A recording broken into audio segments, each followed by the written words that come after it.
ఒక చిన్న గ్రామం అరణ్యం అంచున ఉన్న వెలిగొండపల్లి. ఆ గ్రామంలో రాత్రి 8 దాటితే ఎవరూ బయటకు రావడం లేదు. కారణం ఆ ఇంటి శబ్దం. గ్రామం చివరలో ఒక పాడైన ఇల్లు ఉండేది. దాన్ని అమావాస్య ఇల్లు అని పిలిచేవారు.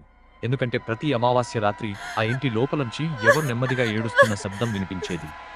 ఒకరోజు నగరంలో నుంచి వచ్చిన యువకుడు రాజు ఆ కథలు విన్నాడు. అతను నవ్వుతూ అన్నాడు, ఇవన్నీ భయపెట్టడానికి చెప్పే కథలు మాత్రమే. గ్రామస్తులు చాలాసార్లు ఆపినా అతను వినలేదు. అమావాస్య రాత్రి గడియారం 12 కొట్టింది. రాజు టార్చ్ పట్టుకుని ఆ ఇంటి లోపలికి వెళ్ళాడు. ఇల్లు పూర్తిగా నిశ్శబ్దంగా ఉంది, కాని గాలి మాత్రం లోపలే తిరుగుతోంది. గోడల మీద పాత ఫోటోలు, అందులో ఒక చిన్న అమ్మాయి నవ్వుతూ కనిపిస్తోంది.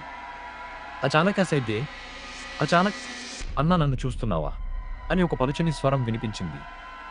రాజు ఒక్కసారిగా వెనక్కి తిరిగాడు. ఎవరూ లేరు. ఎవరు అని అతను అడిగాడు. మళ్ళీ అదే స్వరం. ఈసారి కాస్త దగ్గరగా, నేను ఇక్కడే ఉన్నాను. టార్చ్ వెలుతురు కంపించసాగింది. ఫోటోలో ఉన్న ఆ అమ్మాయి ఇప్పుడు ఫోటోలో లేదు. రాజు గుండె వేగంగా కొట్టుకుంటోంది. అచానక్ అతని వెనుక నుంచి చల్లని గాలి వీచింది. ఇప్పుడైనా నన్ను చూస్తున్నావా అని చెవికి దగ్గరగా వినిపించింది.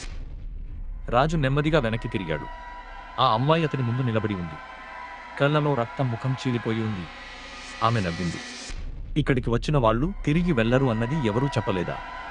రాజు అరవడానికి ప్రయత్నించాడు, కాని శబ్దం రాలేదు. తరువాత రోజు గ్రామస్తులు ఆ ఇంటి బయట ఒక కొత్త ఫోటో కనిపించింది. అందులో ఆ చిన్న అమ్మాయి పక్కన రాజు నిలబడి నవ్వుతున్నాడు. ఆ రోజు నుంచి ప్రతి అమావాస్య రాత్రి ఇప్పుడు ఇద్దరి నవ్వులు వినిపిస్తున్నాయి.